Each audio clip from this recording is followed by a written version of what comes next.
Okay, so I did actually publish a story about this. I'm sure you guys saw it. Basically, a lot of people were like asking, You're not even a real journalism. did FaZe break any laws That's right. when they signed High Sky? For those that don't know, maybe you don't follow competitive Fortnite. Basically, High Sky was a young player who is very good, very talented. Right. And a bit of a novelty because, Stream starts as I get into bed. Lewis feels rich man. Feels rich man. Yeah, I know, competitive Fortnite, it's an oxymoron. It's sort of a thing. That's a conversation for another day. But anyway, basically, he's quite a desirable acquisition for a gaming organization, because I think it's fair to say, although I saw a commenter on my fucking YouTube channel try and tell me that a study has proven Fortnite actually has more older people playing it than younger people playing it, which is absolute nonsense. Didn't link the study, of course. But I think it's fair to say that Fortnite skews young as an audience, because, it's you see kids dancing at school. It's been deemed a cool thing. All the celebrities are involved. All of the Fortnite streamers seem to be more like children's entertainers than more adult streamers, if you like. So imagine having a player who's in that kind of peak age, supposedly 13, which is the big demographic in Fortnite, and this kid can play to a professional standard and seems a nice, likable kid by all accounts. So obviously FaZe dipped in, signed him up, because they're just cynical bastards and just want to make money, and that's what FaZe do. And obviously it's good for High Sky because he gets the benefit of the fact that there's a massive overlap, isn't there, between the kind of person that might gravitate towards Fortnite and the kind of person that might gravitate towards FaZe. Because you generally tend to grow out of wanting to be in the clout gang and finding people waving piles of money to a camera. You generally, around about 17, 18, you probably start to grow out of that a little bit. In fact, I remember when I was growing up, we were very clear about how gauche and tasteless that all was, because first of all, I'm older, well, not old enough to remember, but old enough to remember being told about because I grew up during the miners' strikes in the 80s. And I'm old enough to remember my uncles coming home from strikes and eventually telling me about how the police that came up from London were making triple overtime to basically smash the strikers in the colliery town I lived in. And they would, to try and get the miners to fight them so they could arrest them, they would pull out wads of money and would wave them at the miners to taunt them into action, because Thatcher's Britain was a dark time and the police were all absolute tools of an evil fucking bitch. She's dead, I'm not, ding dong, let's have a drink. Anyway, also, I mean, to kind of encapsulate that Thatcherite sentiment, there was a Harry Enfield character called Loads of Money, and what Loads of Money used to do as his answer to everything was I've got loads of money, and I'm a moron with loads of money, and he would wave a wedge of money into the camera. That is what FaZe do now, isn't it? So, I mean, just saying that basically, yeah, only cunts and children think that's cool.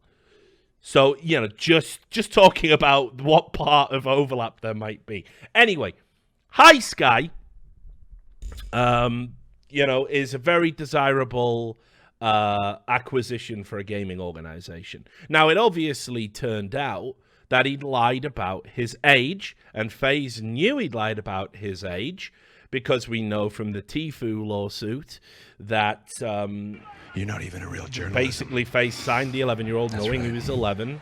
That was the allegation. We've seen video clips of FaZe players going, man, I can't believe you're 11. And High Sky going, I'm 13. You're getting it wrong, I'm 13. I've always been 13. We also have seen the embarrassing fucking Nightbot thing over in his Twitch channel, where if you put age, exactly, I was 11 2 years ago. Gotti. Well, yeah, Gotti indeed. So this becomes a problem, Because, first of all, whether he was 13 or 11, he would still be classified as a minor in the eyes of California state law. And then second of all, he's actually, because he signed when he was 11, he's actually below a threshold, a very important threshold, because there's a distinction that starts at 12. Basically what it says is that anyone under 12 can only work if they are self-employed, if it's like, and they obtain a special permit for a family, or they get an entertainment exemption permit. So let's just get into the story, and I'll give you the broad strokes. And yes, if you're a child actor, that's the entertainment exemption. That's what you need. So yes, you can be a child actor. No one's disputing that. But you must get a permit for it. And there are so many laws in California around it. It is mind-blowing, guys. Like, wait till you see this shit. Now, yes, we're going to see my Hihachi head again. Let's all have a laugh. And then let's go to the Deserto story. Turns out an Elgato sponsorship on the site today. Right. So, did FaZe Clan break any laws with the High Sky 1 signing? So, it comes down here... right? This is just all the stuff you already know. Confirming the age. Banks and Keemstar saying we'll offer $10,000 if anyone can point to a specific law that was broke. Well, first of all, it's such a mad thing to say because the first, in the initial complaint that Tfu's lawyer put out there, he said that they were in violation of California Labor Code 1700.36, which says, no talent agency shall accept any application for employment made by or on behalf of any minor, as defined by Subdivision C of Section 1286. That is, any person under the age of 18 who is required to attend school, or shall place or assist in placing any such minor in any employment whatever in violation of Part 4. Now, you know how it is when you're breaking down laws and all of this stuff. There's all, as things are defined here, as things are defined there. Now, so I won't bore you with all of that. Bottom line is, we all have a reasonable understanding of what a minor is. Yes, it's somebody under 18. There are some other specific examples of when you are a minor, when you aren't a minor. But generally, if you have to go to school and you're under 18, you're a minor. And there's a gradation of what rights you have, how many decisions you can make for yourself as you get older and progress through it. So I went, right? I went to the horse's mouth. I went to the California Labor Commission and got the documents. I just thought, fuck it. And I'm amazed, right? Like, everyone's out there.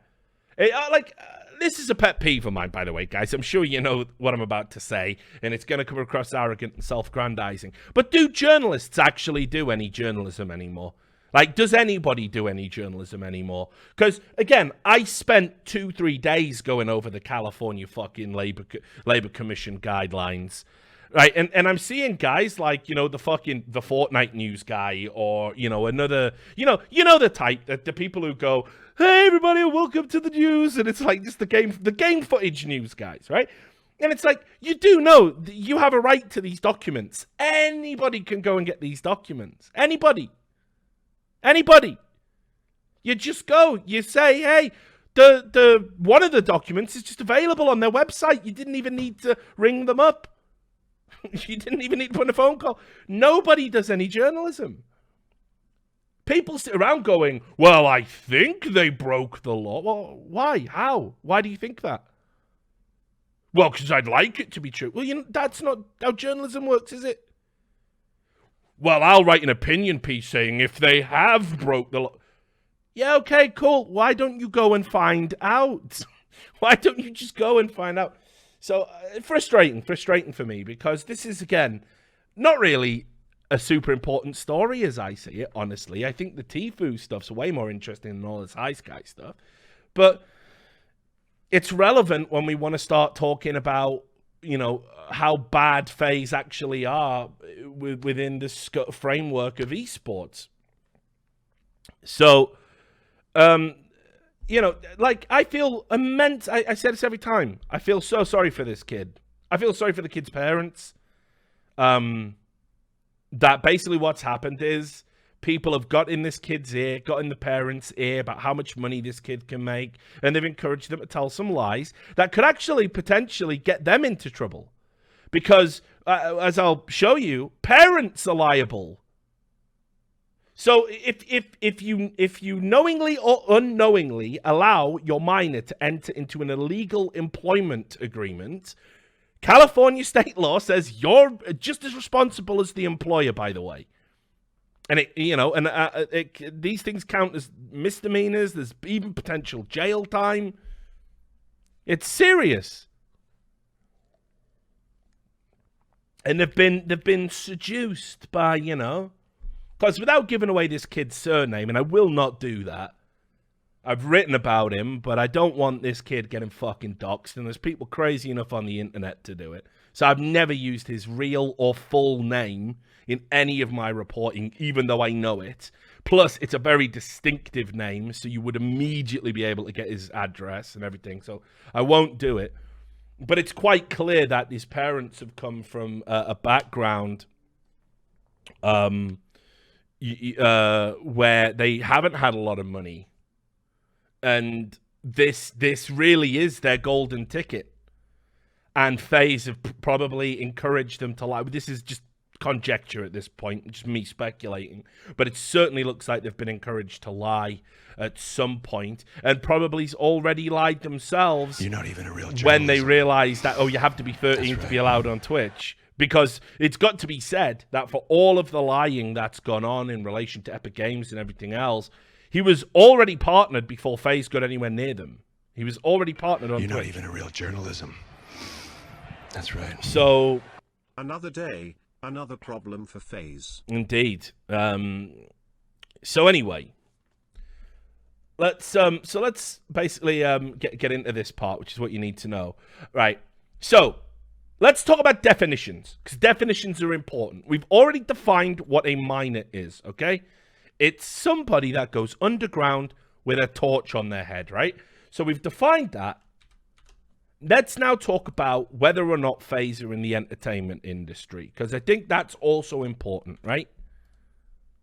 So this is the thing I read from cover to cover while sipping coffee up on my balcony like a pretentious twat, poring over fucking California child labor laws. Like, what a fucking exciting week I've had, right? So, let's talk about, if I remember rightly, it's on page 36, entertainment and its definition, right? Yes, I've read all of this. Look how interesting it looks. You'll notice there's not many pictures in legal documents. You do get the occasional graph and the occasional chart. And, oh, by the way, you have to cross-reference this with the California labor code as well. So this isn't all of it. There's another much bigger document. The California labor code is about 500 pages. You have to go through, and every time there's a number like CCR11707, you have to go in and look at the exact thing. So... super exciting. Anyway, here we are, 34, 35, 36. What do you know? It's like I read it. The entertainment industry. The entertainment industry is defined in state regulation as any organization or individual using the services of any minor in motion pictures of any type, using any format, which includes theatrical films, commercial documentary, television program, etc., by any medium, theater, television, video, cassette, etc., photography, recording, modeling, theatrical performance, publicity, rodeos, circuses, musical performances, and any other performances, and any other performance where minors perform to entertain the public. Probably some lawyers will try and argue that streaming is different. Wrong. No way. It's entertainment. It is a minor working to entertain the public. Therefore, FaZe are in the entertainment industry, right? So if you're in the entertainment industry, well, wait a minute. What does this say? What does this say right below it? Minors aged 15 days to 18 years employed in the entertainment industry, as defined above, must have a permit to work, and employers must have a permit to employ issued by the Division of Labor Standards Enforcement. Well, oh dear. And yes, as crazy as it sounds, you know all those scenes where someone gives birth and a suspiciously hairy baby that looks nothing like a newborn comes out? That kid's parents have a permit to use that kid in that scene. They have to have it.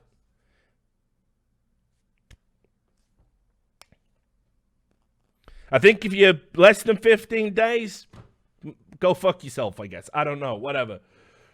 You're not even a real journalism. That's right. But look, minors aged 15 days to 18 years must have a permit to work. Right? And before they even issue the permit, right? There has to be an assessment as to whether or not the environment is a proper one for the kid, right? There's 4 different types of permits for entertainment work: 10-day temporary permits, 6 months individual permits, permits to employ minors, and blanket permits. Now, I looped in with a source who will remain on background, but let me tell you that the California Labor Commission has confirmed to me that FaZe do not have a permit for this kid. So, I don't know what else to say. I mean, that should be enough to win that $10,000 bet, which, again, I don't want the money. It should go to a children's charity. Give the $20,000 to a children's charity, someone that works protective, protection of children, something like that.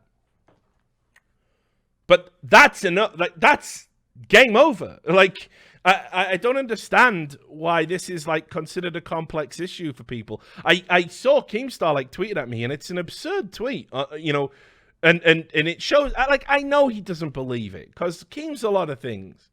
He's not stupid, right? It just behooves him on occasion to appear more stupid than he is, because that's the business he has chosen to be in, and that's fine, right? But I've had conversations with Keemstar where he is at least smarter than the average bear. Let's say that, right? Oi! Right, you've been tasered, okay? That was totally unnecessary. Right. Totally. So you're saying Terry's a legal loophole where FaZe can employ children under 15 days old to play Fortnite? Lewis think emoji. Wouldn't surprise me. Then coming soon. So, look, and I get, by the way, I also want to say, I think this is an example of state law being imperfect for what we do in esports and streaming, right? Because there's some other things I'm going to read to you that make little sense within the context of a bedroom broadcast of streaming.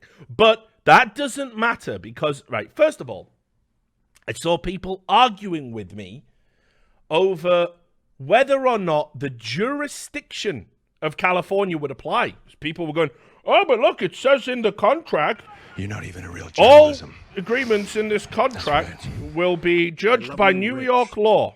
I love you too. Right? Here's the thing with that. You can put in a contract, we want to use the laws of Venus because we like it there. Those advanced aliens that, we pretend haven't been discovered yet by the government. It don't make it fucking binding unless you've got an office or some legal connection to Venus. So it's the same in New York. Like, FaZe Clan as a company principally operate, they have buildings in California. They do almost all of their business in California. Their employees live in California. They're incorporated in Delaware.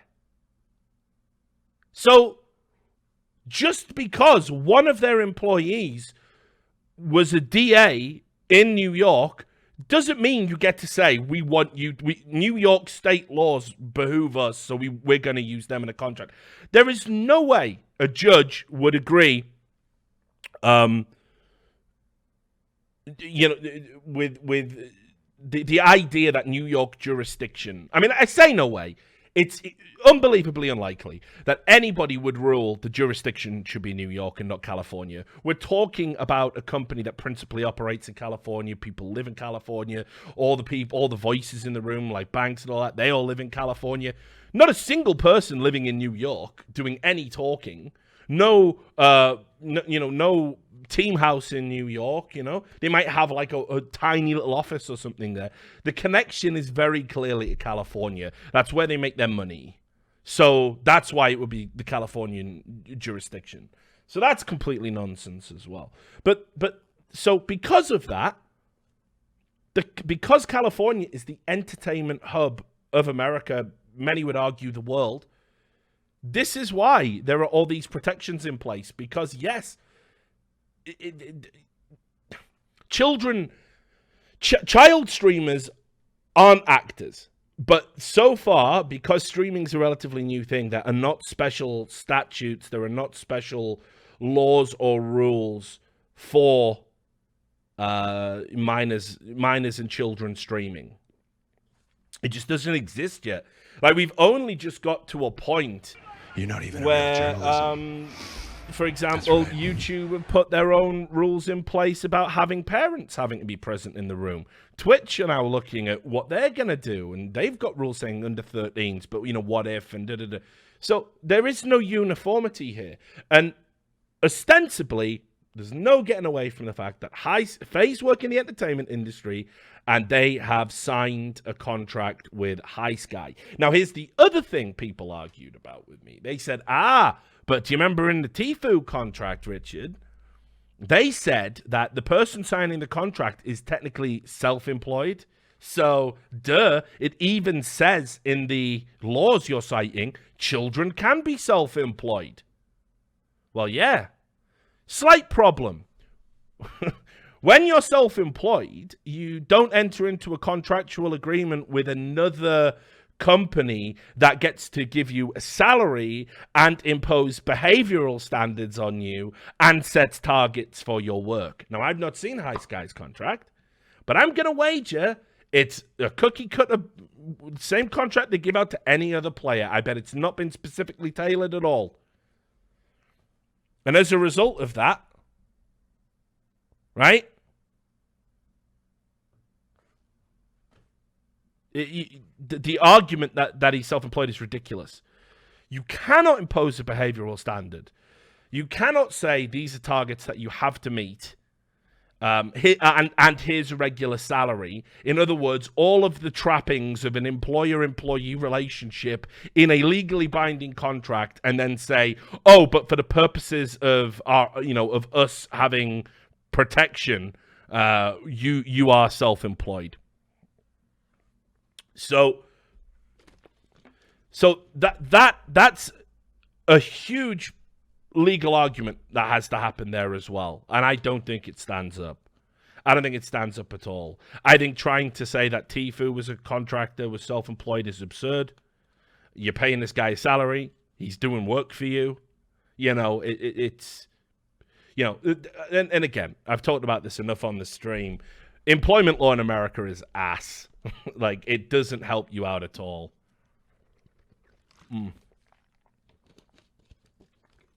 But anyway, the idea the contract is bulletproof is nonsense as far as I see it. And yeah, people in the chat are saying, yes, MMA and professional wrestling does the same shit. They do. And there's class action and all sorts going on. They also have really egregious non-competes. We're going to see non-competes go in 5 years. And understand, in California is the most workers' rights sympathetic state in all of America. And anything that is patently unfair is likely to just be deemed as such. And more often than not, and the California Labor Commission will lean to and side with the workers in any overly one-sided component of an agreement, right? So, anyway, right. So then let's look at I can show you the summary chart, and I'll go into some of the other things that should have probably happened. So this is the summary chart, where you'll see it starts at ages 12 and 13. It does not penalty.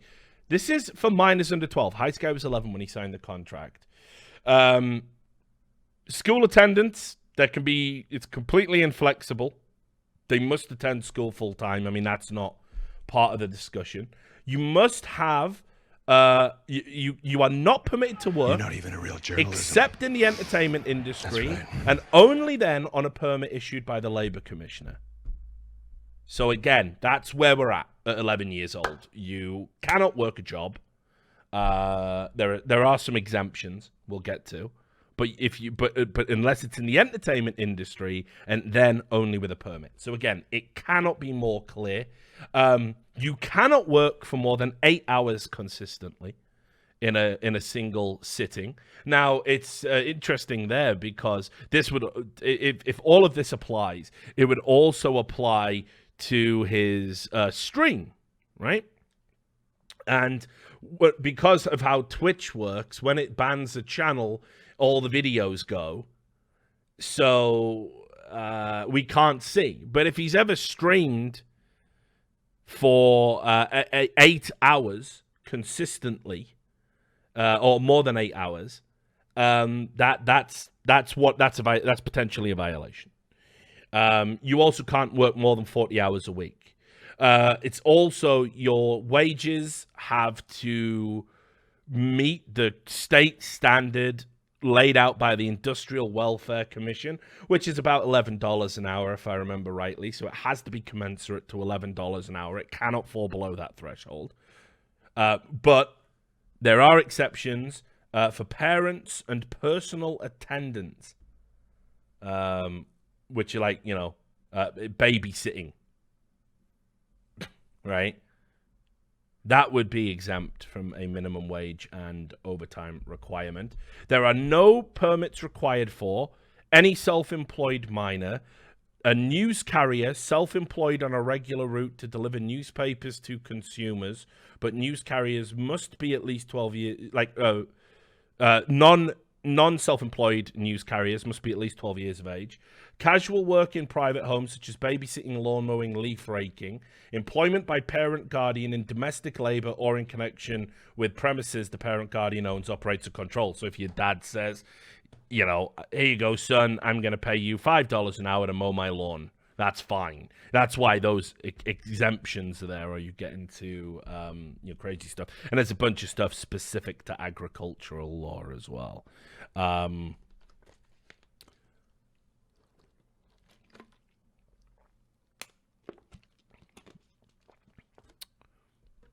So again, this is I see you, Daily Disclosure. I like you, buddy, even though we're disagreeing on this, so don't worry about it. I'm not. The rumors about me being petty and petulant and banning people who disagree with me aren't true. I think you have to really struggle to prove to argue High Sky is self-employed. I think you really do. And I say this without even seeing the contract. The fact that they acknowledge a contract exists, that if a contract exists, it is likely to be the same as Tfu's contract, and which I have seen. So I can make a determination that if the contract is the same, then and keep in mind, it's the law firm that's doing Tfu has basically said there isn't an argument to say that he's self-employed as far as they're concerned, and they're going ahead with a lawsuit on that basis, which would be super embarrassing if, this is how it must be accurate, because think of all the money and all the effort they would waste if they just turned up to court and they said, yeah, look, it says there, it's self-employed, so fuck you, peace out, he's a contractor, none of this is valid. So, and again, so there's no way that's going to happen. So if the contract's the same, I believe High Sky will be held to the same standard, and therefore I think he's not self-employed, and therefore all of this stuff about casual work, whether that is streaming or not, is moot. And as I said, it's inarguable that FaZe are in the entertainment industry because of what they do and how they make their money. So, and I think the fact that I think it's inarguable that they do operate as a talent agency without a license too. Now, I'm saying inarguable. I'm being hyperbolic there. The whole point of any legal case is to present arguments, the best arguments available. So it is arguable. But what I mean is, in my mind, I think the stronger argument is that they are in the You're not even a real industry. journalist. They do operate as a talent agency, That's right. and these laws and standards should apply to them because they operate in the state of California. So hopefully that makes a little bit more sense. But again, sure, I think maybe, if the contract is different, maybe there's no contract at all. I mean, what better way to be bulletproof than to just have a verbal agreement in place because he's a minor? That's entirely possible. But then again, that would then throw up its own issues and potential violations under a different subset of California law, because there's only one thing worse than improperly employing a minor with a contract, and that is improperly employing a minor without a contract. So it's a tough one to really gauge without seeing any of the contract exactly where it is. But I'll get into it a little bit more. Basically, all of these things are likely to apply. Now, I also found out something interesting while I was looking into this, and apparently, and this is stupid in my opinion, this is another area where the law, because it's coming from entertainment and the studio system and movies and TV shows, and not streaming, this is where the law is a little bit imperfect. So when you come down to here, I'll tell you about, where was it? Yes, here it is. An argument could also be made that FaZe were required to hire a studio teacher, right, to be on the set, which would be High Sky's bedroom, every time he broadcasts. That's right. Now, that's mental. Because, and I went over it, and I think this is the code How here. do you deal with anxiety and stress? Alcohol and comfort eating. This is the code. Studio teacher. So I didn't even know what a studio teacher was. I'd never heard of a studio teacher before. So it's exactly what it sounds like. Right. It's not even complicated. A studio teacher is literally a teacher that is employed by the studio to sit there with the kid and, whenever there's a break, right, here's some maths, here's some of this, here's some of that. And they basically are there to ensure the kid is still getting education in the downtime if they miss school. But here's the thing.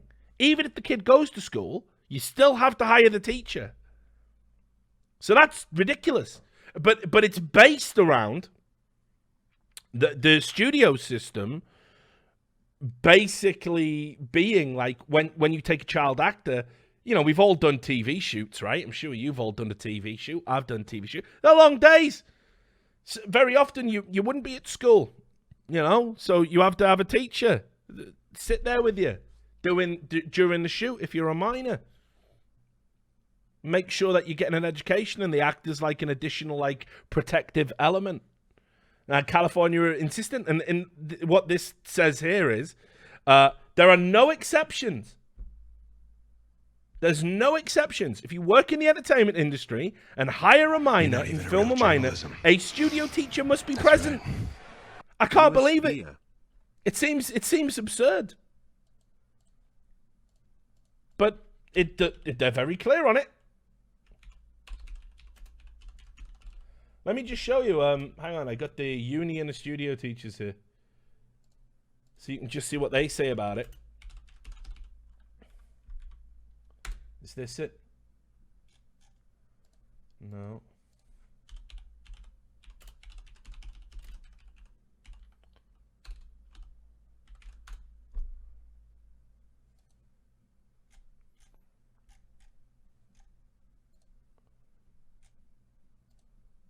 No.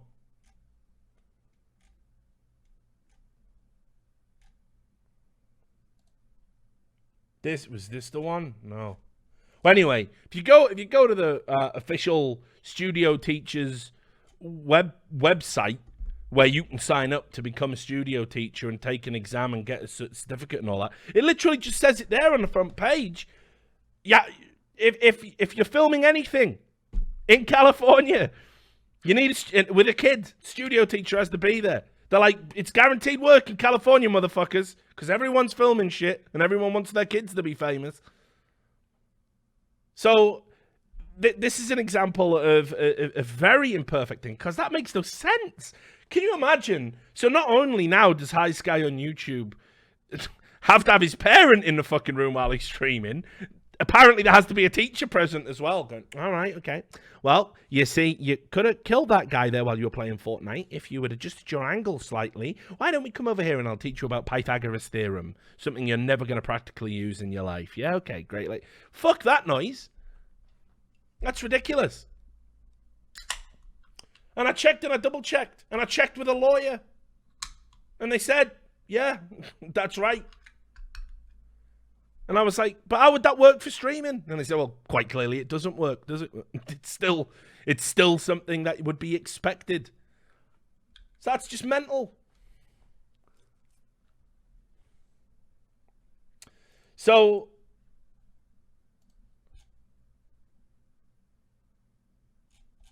yeah, the whole thing is just so convoluted and stupid right now that it really does look bad. Again, like I know people are going to say I'm biased, and maybe I am. Maybe I'm biased the other way. Maybe Keemstar's super biased towards FaZe, and I'm super biased against FaZe. Because I'll be honest with you, I've never really liked FaZe from the moment that I saw them doing all this shady shit. They got away with CSGO Wild. We all know it. It's hilarious. I'll tell you another fucking story that happened to me today. I was getting the dead man's drive backed up. I thought, because it's quite an old hard drive, and I've got everything in various bits and pieces, but there's only one dead man's drive, right? And it's quite old, and I power it on and off every now and then. But I thought I'll take it to get a data transfer, get it put on a new hard drive, one that's gonna last a bit longer, and have a backup, So I walked into the fucking place where I got it done, and I was behind some people in front of me, and I'm just there, and the guy goes, the guy goes, wait. You're not even a real journalist. Are you Richard Lewis? And I went, yeah, I'm Richard Lewis. And I figured, like, that there was something going on. Because I think You're not even a real journalist. The computer guy had put my ticket name as Ricardo Luis. And I was like, well, they haven't listened to me on the fucking phone, But it said Ricardo Luis, right? So this fucking guy knows me, and he was like, fuck yeah, I follow all your work. And we were talking about some of the stories I've been working on and stuff, and I was like, well, that's what I'm in here doing. I'm getting the dead man's drive all backed up. So I probably shouldn't have told him that, because he might want to keep some of the juicier parts. Trust me, mate, if you're watching, there's all sorts of wicked shit on there. But I was getting a MacBook repaired as well, as a bunch of also stuff on it. So, but he seemed a cool kid. He was telling me, we sat and we had a chat for a little bit, and telling me how he's been a computer technician for years, and he's an expert in X, Y, and Z, stuff I don't understand because I'm a boomer, and he built his first PC when he was 8, right? But yeah, he was a nice guy, and so that happened. But anyway, that happened. But anyway, maybe I am biased towards FaZe. All the CS:GO Wild shit's on that drive, by the way. All of the stuff. I was like looking at it on the MacBook that I got back today. I was like sat in the back of the Uber, just like looking, going, fucking hell, have I still got all this? Oh, hello, Lights Penis. Yep, great to see that again. How I've missed that. You know, all the fucking shit from Inside Riot, the old Riot employee, new employees handbook, all of Riot Lights dick pics are on there. I was like, yeah, this is some fucking amazing shit. And of course, obviously, the guy's probably seen all of that shit too. Like, but without the context of knowing what he was looking at, he probably thinks I just have like an Asian boyfriend, and I've just got a hard drive full of my Asian boyfriend's dick pics. No, he works for Riot.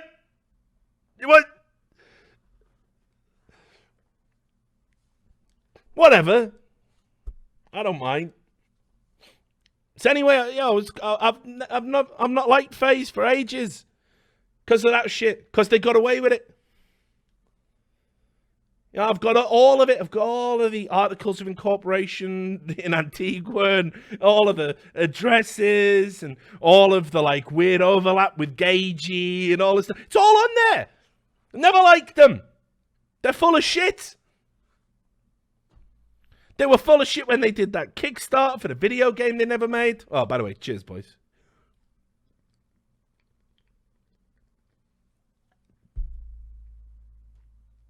They were full of shit with fucking everything. They're just full of shit.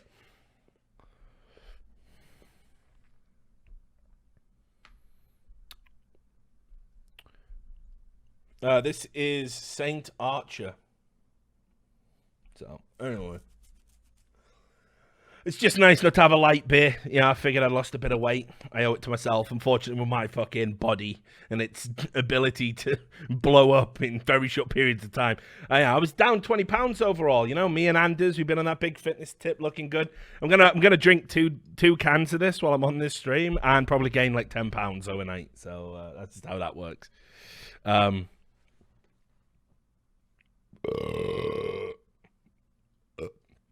So anyway, I never liked FaZe. So I might be biased. I might be internally biased. I might be doing that thing where you can't help the bias. And you're so biased, you convince yourself you're not biased. But I think all of this looks terrible. I think this looks really bad. I think FaZe have just been running around doing whatever the fuck they want. And I also get an inkling, by the way, based on my, journalism. Based on my background source... with the California Labor Commission, you remember how, like, Tfue said, I'm not going to pursue all of that stuff, you know, the broken arm or whatever, and the fucking underage drinking and the high sky stuff. I think the genie's out the motherfucking bottle. I think the California Labor Commission are having a good fucking look at FaZe right now. I don't think they can, I don't think they can avoid it anymore. You know, you got this lawyer talking about it. It's blowing up in like mainstream publications like Hollywood Reporter. In California, that means something. Now you got some fucking dickhead journalist with an incredibly sexy British accent, it's got to be said, calling up and asking all these questions. No, they're incorporated in Delaware. But again, I don't think it matters because of jurisdiction. The jurisdictional application it generally comes down to where you do business. So anyway, let's just have a look. We'll go back to the summary chart, right? And it talks about penalties down here, right? And it sounds... It's such a great chapter, isn't it? You just have all this graph and you check all of the things and what rules apply and, oh, you need permits for this and you do. And then you get here, penalties for violating child labor laws. Right? So you've got your civil penalties, which are obviously ones that, you know, you bring about in civil cases, which are defined as a Class A violation or a Class B violation. This isn't necessarily, because no one's talking about suing them, so we can probably ignore it. If you're curious, a Class A violation, and this is per violation, which would be every instance of him having streamed. So just saying, that'd be quite a bit, right? But the civil stuff doesn't matter because, as I said, no one's suing them over it. But if you're curious, it carries a penalty of not less than $5,000 and up to $10,000 per minor employed for each and every violation. Now, generally, a Class A violation in the civil suits are when someone's been in a hazardous environment, or they've been working in manufacturing like sweatshops, or anything dangerous like door-to-door sales. But the clause about working more than 8 hours a day without a 12-hour rest period is in a Class A. So just saying. Class B is just like where you don't have a permit. That's pretty much what we're talking about here. And that has a civil penalty of between $500 and $1,000. As well as, you can also get the money if you have failed to pay the minimum wage. You can get the money back as damages. Any compensation, any blah, blah, blah. It's the criminal penalties that the California Labor Commission would be looking at. And any criminal violation of any of the things in here either have a fine or you can get 6 months in prison, in the county jail. And yeah, the picture's because of Scribed, not the document, but it is nice. It's a welcome. So just saying, I don't know. I'm not saying anyone's going to jail, and I'm not even saying anyone's going to get fined. I don't even know if the High Sky thing's going to blow up, frankly.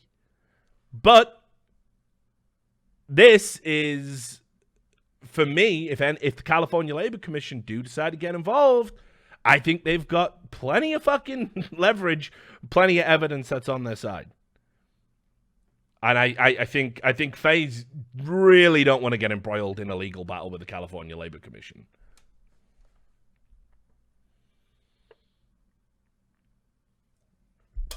Also, as well, since as we're here and we're talking about FaZe,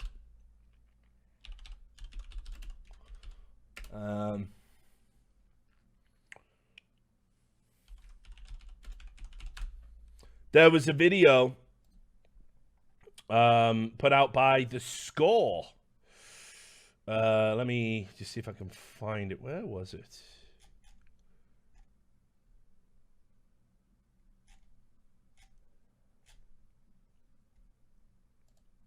Talk to Tfu's lawyer.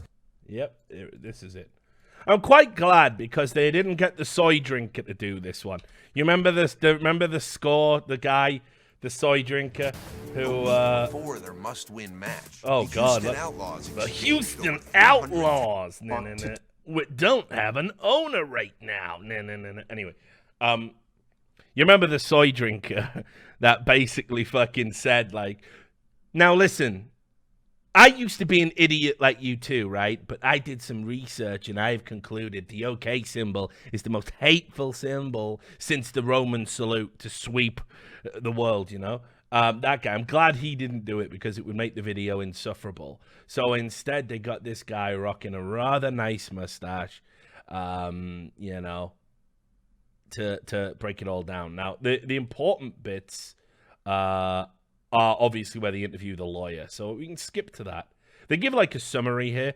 But not only do they have the lawyer who represents Tfu talk, they also have a separate independent esports / entertainment lawyer come in and talk about the points as well. So it's actually quite a well done video because they were cognizant of the fact that just because you're talking to a lawyer who has a vested interest in representing the facts of the case in one way, they did consult with another independent lawyer to sort of react to the points Tfu's lawyers made. So it's about as balanced a video as you can get in the circumstances without sort of having somebody from FaZe there. So anyway. Basically, it's saying two things. Number one, that FaZe Clan is violating California law by acting as a talent agency in the state of California while not being licensed as such. Number two, that the agreement is in violation of Section 16600 of the California Business and Professions Code. What exactly does that mean? Well, you know, some of us did explain this like about 3 fucking weeks ago in a long and extended video, which, you know, for some reason didn't blow up as much as it should have done. Probably because it was 4 hours long and no one has an attention span or the stamina or testicular fortitude to really get into the weeds of important cases like this. Everyone wants a little fucking 10-minute primer, don't they? But anyway, it's good that you caught up. I mean, we'll get to it. Now, why this actually matters beyond being illegal is that if FaZe Clan is doing this, it means they don't have to abide by the laws and regulations that govern talent agencies in the state of California. So Friedman says that if they were a licensed talent agency, that Tfue would have never had to sign this original gamer agreement in the first place because no regulatory body would ever approve it. Had FaZe Clan applied for a talent agency license and obtained a talent agency's license, they would have then had to have their contract approved by the California Labor Commissioner. And a contract such as the one they have could never be approved by the Labor Commissioner. And therefore, Tfue would have never been handed a contract that would have looked like the one that he got, because any licensed talent agency would not be allowed to use a contract such as that. Now, these... So, just in case you didn't quite catch all of that, yeah, interview edited for brevity and clarity. Obviously, when you talk to lawyers, they have a tendency to go on, and you know, and I do the same thing. Obviously, when I'm talking about legal stuff.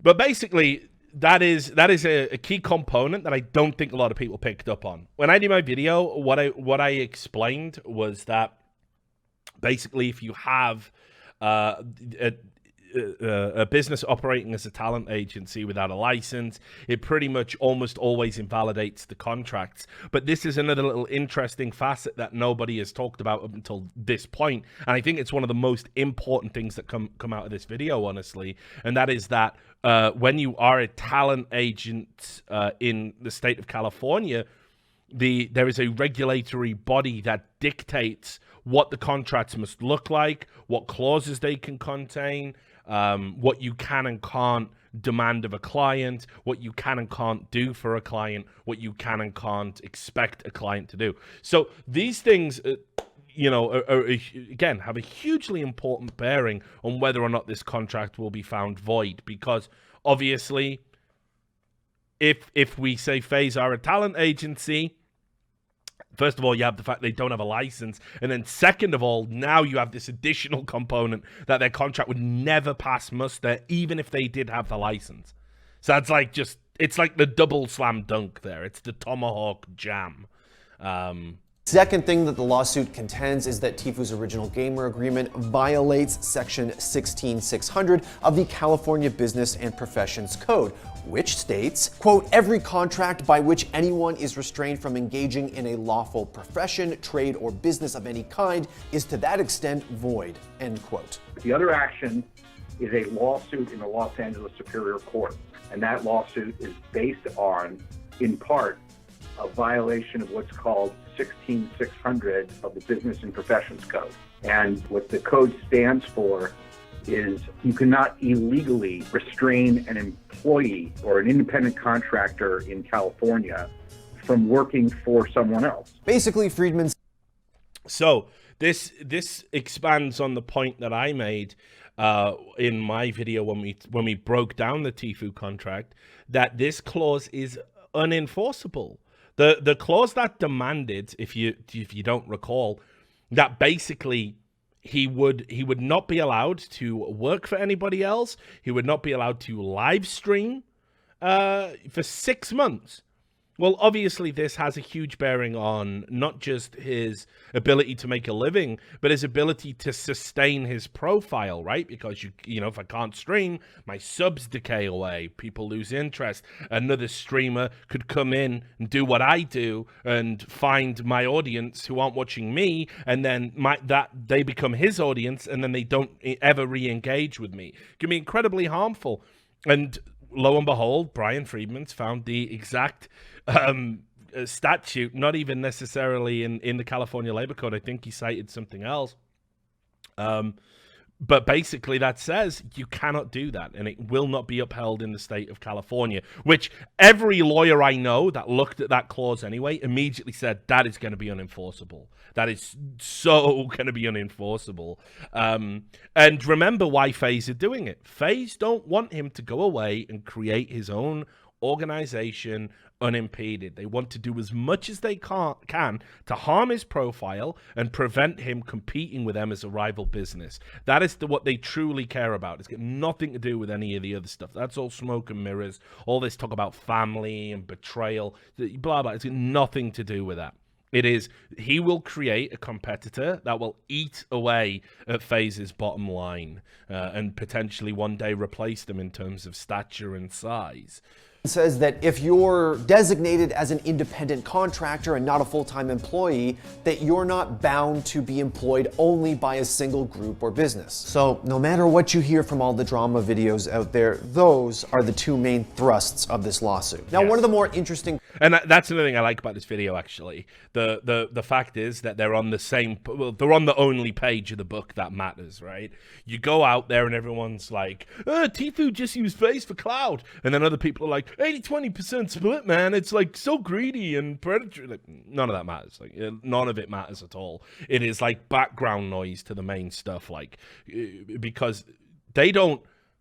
It's not about getting a fair contract for Tfue. It's about proving this contract is void. That is it. That is all they care about. And as a result, the 80-20 split becomes irrelevant to that argument because we've talked about it. You cannot argue that in itself is such an unfair contract. The unconscionability clause isn't going to kick in here. It's not going to play a part. As I talked about in my first video, you know, we can't make an argument to say that the contract is so unfair it should be unenforceable. We can't make an argument to say Tfue wasn't of sound mind when he signed the contract, and that and on that basis it needs to be annulled. None of that is going to apply here, and it's so dumb that so many people have wasted so much time, and so many people have got caught up in that shit. And you can spot the idiots straight away because that's what they talk about. You know, when they come into the YouTube comments and they go, oh, Tfue's a traitor. Okay, cool. Yeah, I don't think you're ever really going to have a handle on this. Maybe you should just go, like, you know, watch Cops or go gawk at something that's a bit more, you know, watch Dog the Bounty Hunter, something that's more in line with your IQ, you know. Conflicts between the lawsuit and Tfue's gamer agreement is that the lawsuit was filed in California and alleges that the gamer agreement breaks California law. However, the gamer agreement has a clause in it that states that any legal action around that gamer agreement has to take place in the state of New York. So which one supersedes the other? Well, according to Friedman, perhaps unsurprisingly, it ain't gonna be New York. FaZe Clan, their principal place of business is in California. They operate out of California. They're incorporated in Delaware. There's absolutely no reasonable relationship to the state of New York. Now, it of course makes sense that Tfue's own lawyer would take that position, but I also talked to a few other lawyers who specialize in esports, and at least one of them, Josh Marcus of Toronto's MKM Group Law Agency, seems to agree. The allegations with regard to a California statute would be brought in California. You know, I don't think there's any question that that's the right jurisdiction for that. I can't believe people are arguing like. There's no reason why Tfue can bring a claim that the contract is oppressive or violates any California laws. That would still be brought in California. Now, one of the main points in... That is a good point, Kai. I didn't actually realize that the first time I watched it. That headset is so massive compared to his little... Is it because he's got a tiny head? Or like, I don't like, because that's like, I'd expect like a fucking helicopter pilot to be wearing that shit. It's like, I feel sorry for this motherfucker. That's insane. Hello, I'd like to talk to Mr. P. Heed, please. Is he available? Can I see Mr. P. Heed? Fucking hell. Because look, they're not even extended, are they? They're like covering the entire his cheeks.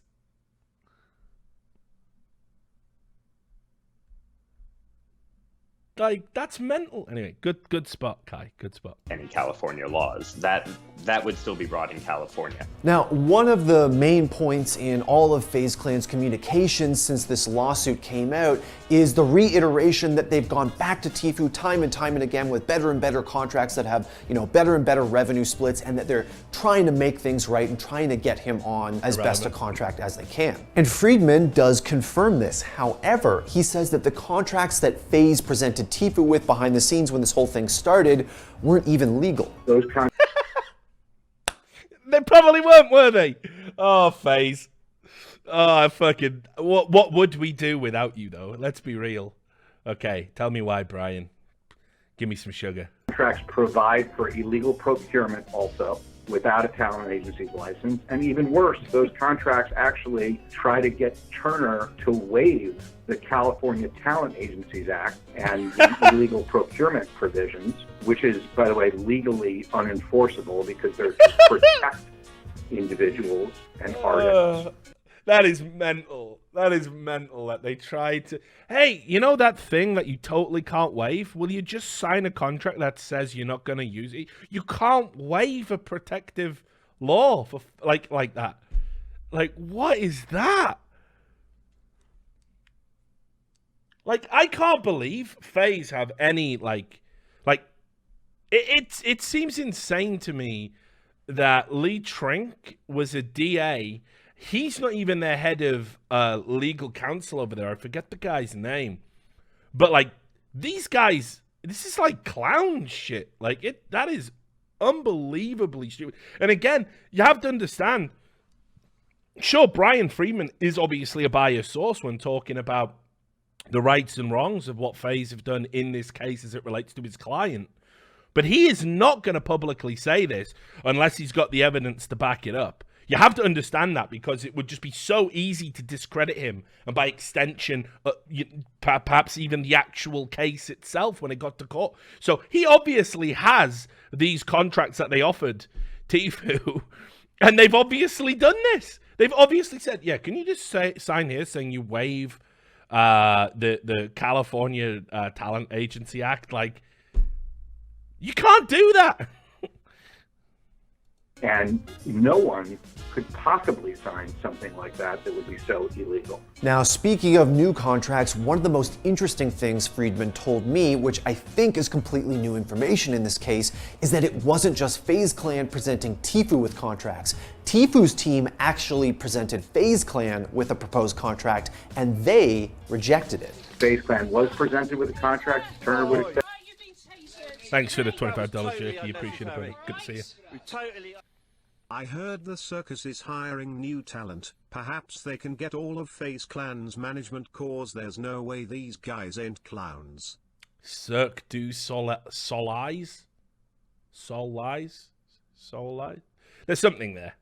Yeah, I'll get Duncan to work on that. Close to a legal contract as you can get, but apparently that wasn't good enough for them, and they decided to mark up about half of it, get rid of about half of it, and put in their own provisions, which again made it illegal once again. This is really interesting because it challenges the narrative of this whole controversy up until now. Until Friedman told me that, it had seemed, at least to me, that the entire point of what Tfue was doing was just to get out of a contract, that it didn't matter about any 80-20 splits, any $60,000, nothing in the details mattered, that Tfue just wanted to get out from under FaZe Clan, and FaZe Clan would do anything to retain him because he was so valuable to the brand. Now, if this is the case, if it is true that Tfue's team offered a legal contract to FaZe Clan and they essentially rejected it, that challenges that. Now, Friedman began representing Tfue after his team had presented that contract to FaZe Clan, so he wasn't able to tell me any details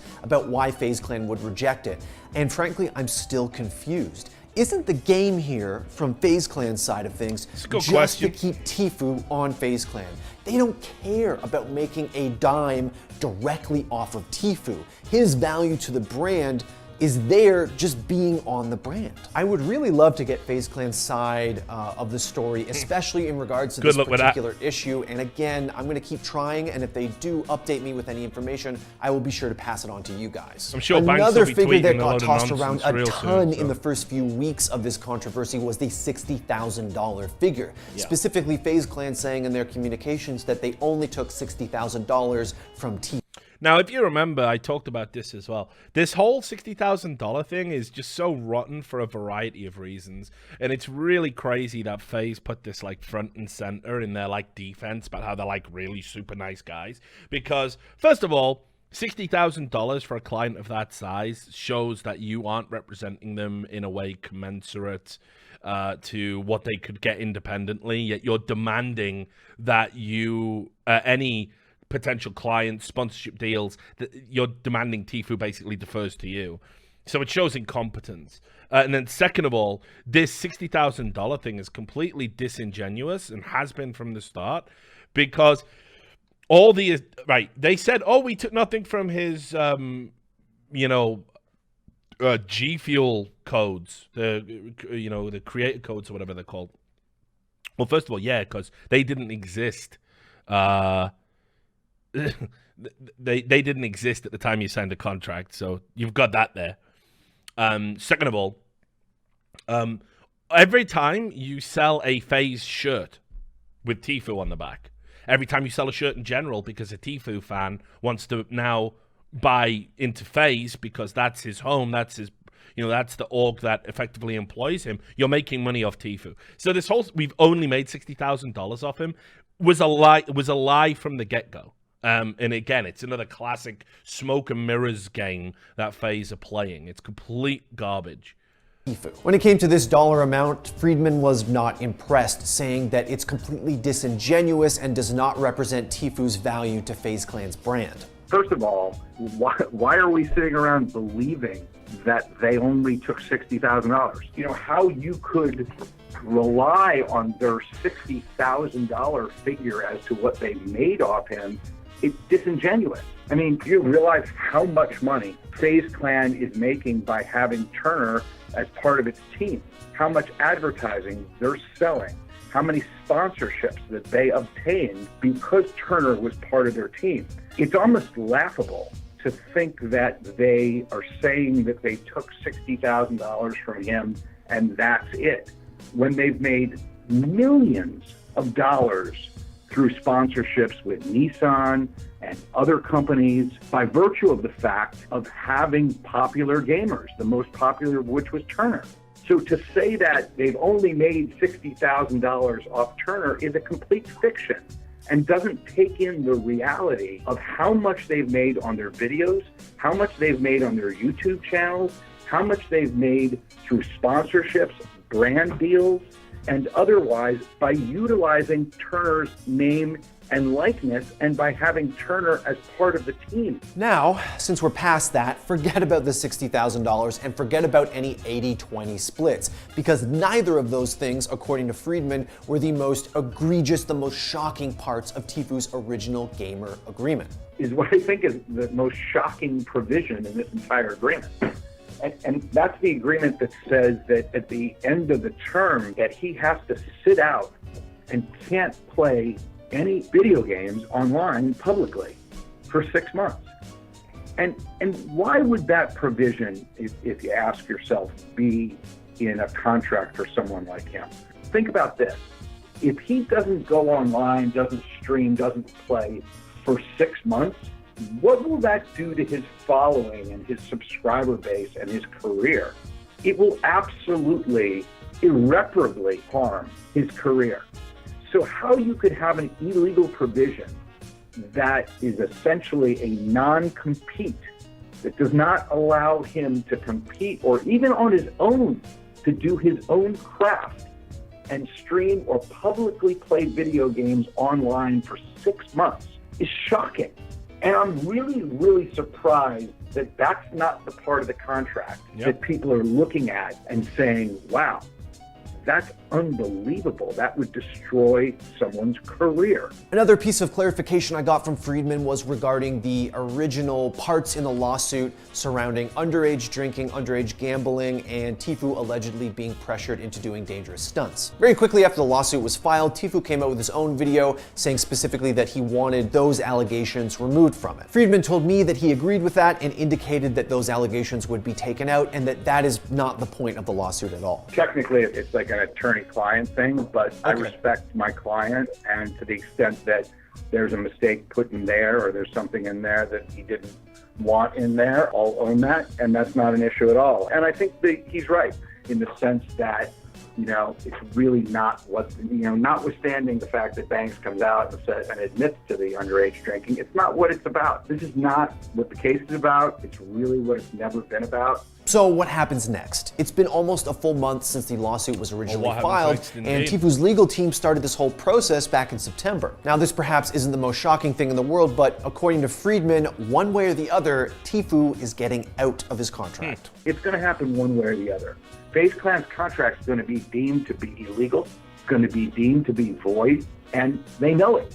And they know they've been violating the law. It doesn't take very much to stand up and be honest about it. I actually do like this guy. I don't give a fuck. We had poor ownership before, and we've tried to change the way we do business, and we're going to do business differently. And, you know, we're going to do it with Turner. And I think that's the ideal situation. Barring that, it's going to be the courtroom. It's going to be in front of the labor commissioner, and the labor commissioner is going to look at this contract. The labor commissioner is going to look at all the illegal procurement that's happened.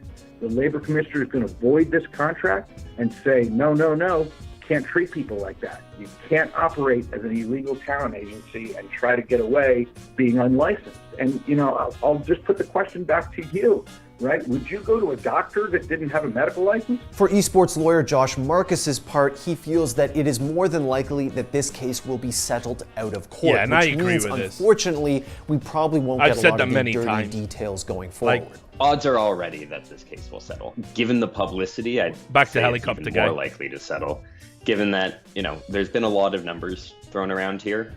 I would love for this matter to go to trial. I'm sure, you know, certainly all the lawyers would and the media would, because then we could actually see what comes out in the evidence. We'll see how much players are making and where that money is coming from. And that will all be a matter of public record. Even so, he says that this case has already made a significant impact on the esports industry. You know, I wouldn't hold your breath for exciting news coming out of the lawsuit anytime soon, but certainly it has the industry up in a buzz that, you know, teams, I can tell you, are certainly more cognizant of issues like this coming up in the future. We've seen a few teams say, hey, will you look at our contracts and tell us just how unreasonable or whether it's in line with the industry is really the better way of putting it. And you have, at the same time, I think players are more cognizant of the fact that they need help reviewing these contracts. And, you know, it might be a dream to go and play video games for a living, but the excitement has to kind of take a backseat to reality. Now, Friedman says that whatever happens, he hopes that this won't just resolve things for Tfue, but actually change the way FaZe Clan operates. He ended our interview by issuing a challenge to FaZe Clan. I challenge FaZe to do FaZe the right the thing. fuck up. I know that a judge and the labor commissioner will find in our favor, and I know that we will win, but it shouldn't even come to that, because FaZe as an organization should be about the people, and it should be about protecting people, and it should be about doing things legally and properly, and that would help everyone. Thanks for watching. If you want, so there you have it. He's I know, man. I like the Brian Freeman guy. He sounds like he knows his stuff. I said right from the start, I think there's too many hurdles for FaZe to clear, especially in California. I think it's absolutely, if it goes to court, the contract is going to be deemed to be unenforceable across the board. There'll be a material breach somewhere. And honestly, the longer FaZe persist with his stupid pouting, the worse it's going to be for them, because the longer the case is circulating, the longer the closer we get to it actually being in a court of law, the more likelihood that the California Labor Commission is going to get involved, that other employees, I guess you call them, but other talent on the FaZe roster is going to be like thinking, well, I can get mine, you know, like. I think the best thing they can do is just quietly settle, you know, you've given Tifu a bloody nose in the court of public opinion. You've convinced some of your dumber fans that you're the good guys. That's about the best you can hope for here, and they should take it. But I definitely feel that it's going to be settled out of court. Now, my boy Daily Disclosure just linked me to Lee Trink. Did a tweet. What was this? Oh my God. Was this from May 29th?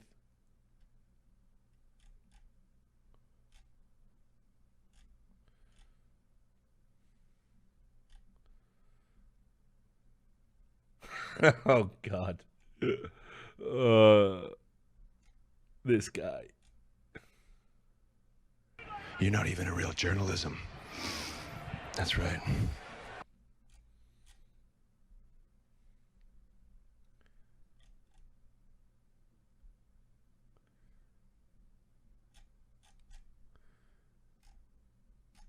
Oh man, this is fucking embarrassing, dude.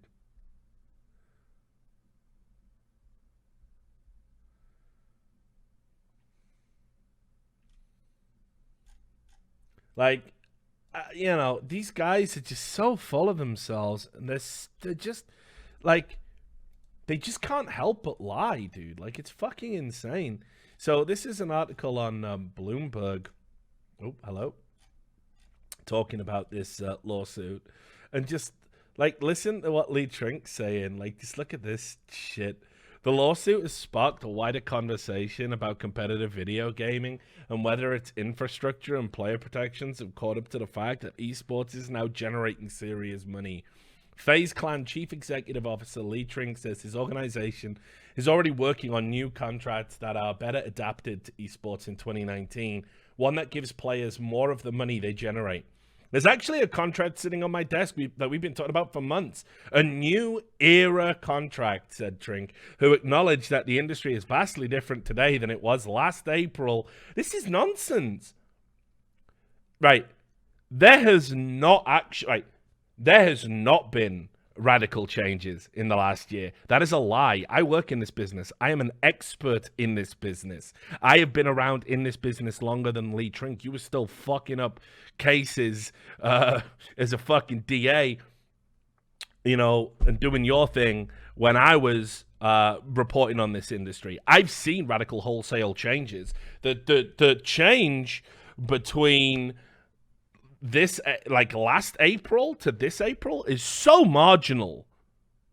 It's so marginal. So don't try and say the industry was so fucking radically different. There's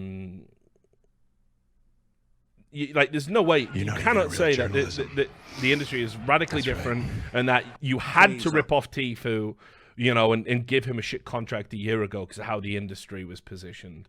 I can't believe you would try and actually commit that lie to print and be happy about it. Absolute nonsense. Like, we had all the VC groups back then. We had all the franchise leagues back then. Fortnite had blown up back then. Like, I don't understand. What is so different? I'd love to know. We're focused on trying to think down the road about what this business will look like, so we're not waiting for change, but actually being agents of change. Oh, yeah, you're going to be agents of change for the industry, because all your shady little practices are all going to be laid bare, and everyone's going to be like, well, how can I not end up like FaZe? So, yeah, you're definitely going to be agents of change, not in the way you think.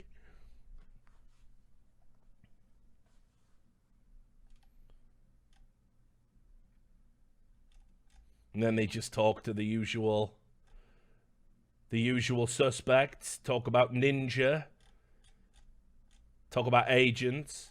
Yeah, garbage. Garbage. Fury dodged a 10-punch combo, did he? Fury just, was it Fury in 4, like I said? You're not even a real journalism. Told you, I wasn't going to pay or watch it. He was going to fuck that guy up. He did it in 2. There you go. Like, thank you. Appreciate the tier 3. So, like, look, there's one thing I know, guys. Boxing. I had Anthony Joshua like going the distance and winning on points. I didn't think it was going to be like a narrow win on points, you know. I didn't think he was actually going to lose like a fucking pussy, but I knew he weren't right going into the fight. I knew he wasn't going to get a knockout, but this is like, this was a huge mismatch. Tyson Fury, like, this is just a stay warm fight while they try and get Deontay Wilder for the rematch, which is the big money fight. So yeah, Fury easily in 4. I was going to be a little bit more bold, but you know, a 4 round is a quick knockout. So to do it in 2, he's just the best. Right. So yeah, FaZe. Wait, wasn't there something else about FaZe?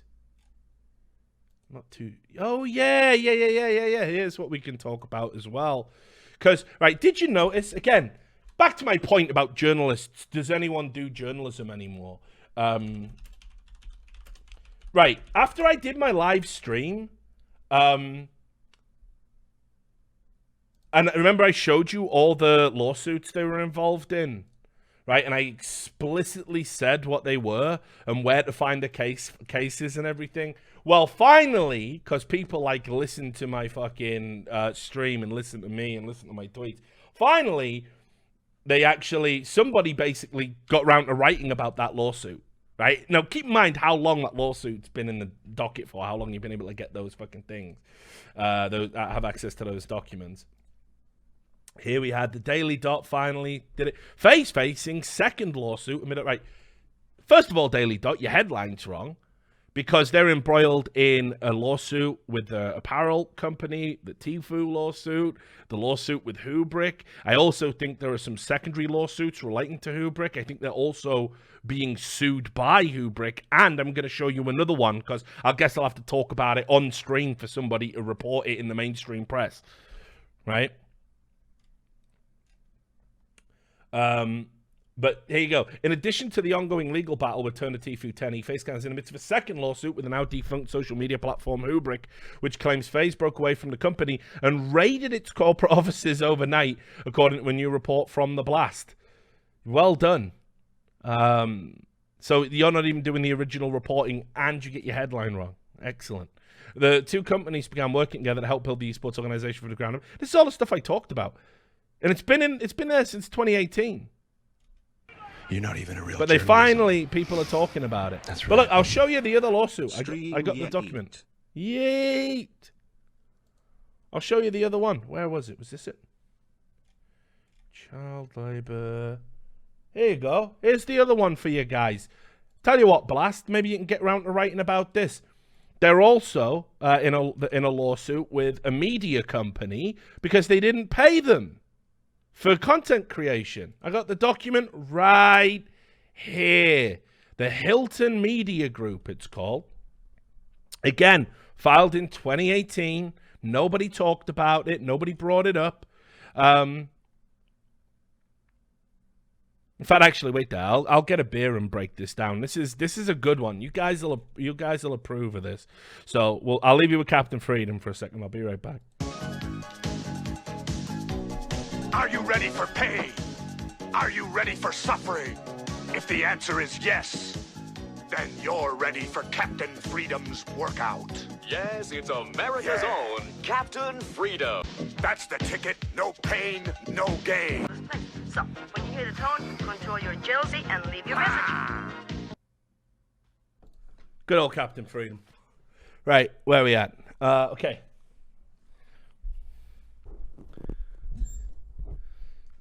So, this is the Hilton Media Group Incorporated versus the W8 Media Corporation, a Delaware corporation, Wonderset Incorporated, a Delaware corporation, FaZe Clan Incorporated, a Delaware corporation. Right? And they've demanded a jury trial.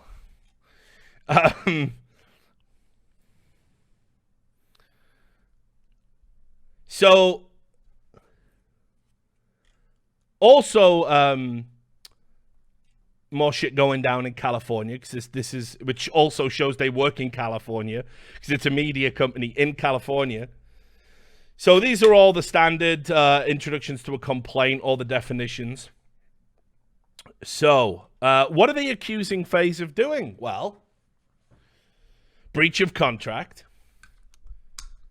So the Hilton Media Group says on May 30th, 2017, they entered into a written consulting agreement with Hubrick USA, which, keep in mind, this was when Hubrick and FaZe were partnered up and thought they were going to take over the world with a fucking social media platform that they said would be bigger than Twitter. That's what all that Hubrick shit's about. And everyone's a scumbag in that case. I've read them. I've read all the documents. It's mental. Hubrick went to FaZe. Thanks for the $5, Unix. Appreciate it. Unnecessary. We totally. Hey Rich, glad I was able to make the stream in time. It looks like FaZe has more lawsuits against them than competent staff to sustain them, lols. Really sad how it had to take a T-feud to expose all of this stuff. Well, look, right, so I'll just give you the broad strokes of the whole Hubrick bullshit so you can get up to speed with that, because eventually it's all going to come out anyway. But just so you guys know, the people who watch my stream and actually give a fuck about, you know, information. Okay, so what happened was, you had this guy who was running this tech org called Hubrick, and he invested into FaZe using some money he got, and he said, look, Hubrick's going to be bigger than Twitter, but he was full of shit. And they lied about like how many users the platform had. They did some unbelievable shit where it was like because people weren't logging into Hubrick because it was just a nothing platform, they basically gave free movies away. If you logged in, you got a code and you could go and download a free copy of a movie. And then people logged in to get the codes to get the movies. And then they used that data of people logging in to say, look how many users we've got. But people were only logging in to get the free movies. Right? So Hubrick misrepresented what they had to FaZe. But FaZe were morons and jumped on straight into it. And then did a bunch of crazy shit with those guys. And this all happened at the time where they were like, both parties were slowly coming to terms with the fact that everyone involved was a dirtbag. So anyway, they entered into a written consulting agreement with Hubrick USA to perform various talent and production services. A true and correct copy of the agreement is attached as Exhibit A.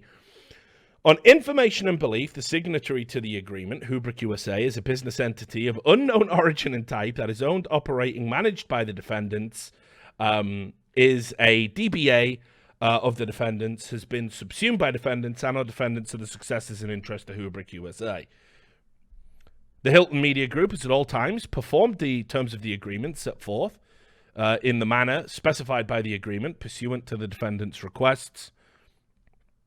Pursuant to the terms of Section 7 of the agreement, yada yada. We're not going to look at the agreement, it'll take too long otherwise.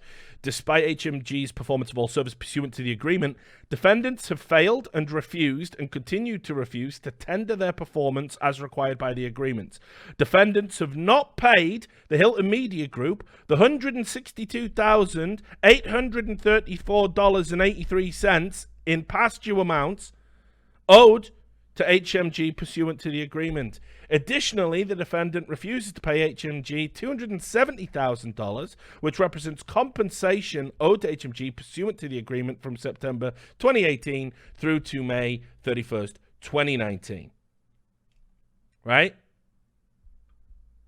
So they also, this is the second cause of action, where they basically say that because of the nature of the agreement they've got, it would be unfair if the defendants were allowed to not pay them the total $432,834.83 that they are owed.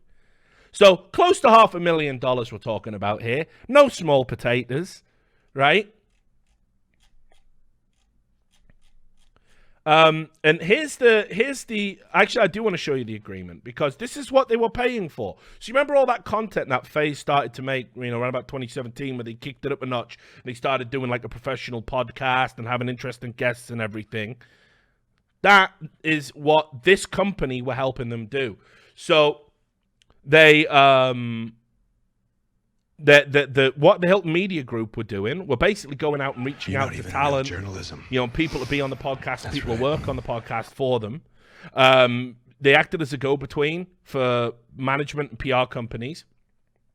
They maintained relationship with the Hollywood community on behalf of the company and held creative workshops to basically decide what type of content will be best for the company, right?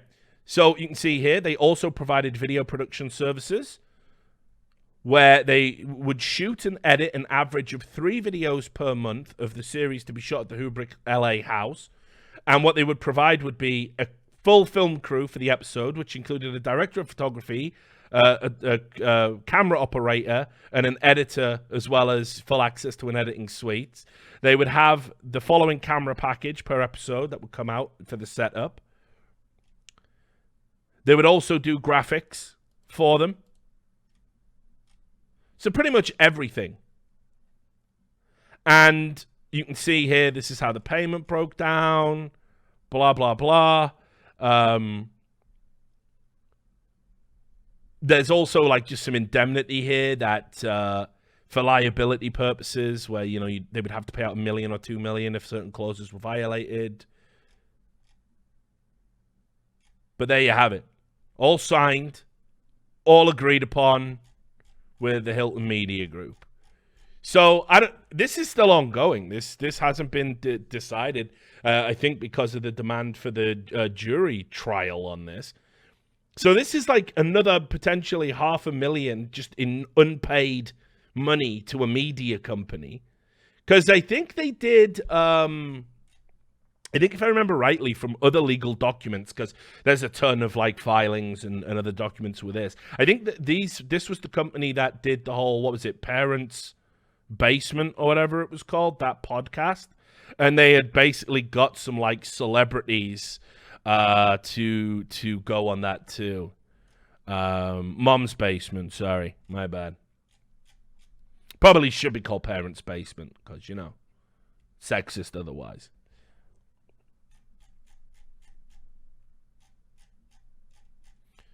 So there's just like there's just so much shit going on with them right now.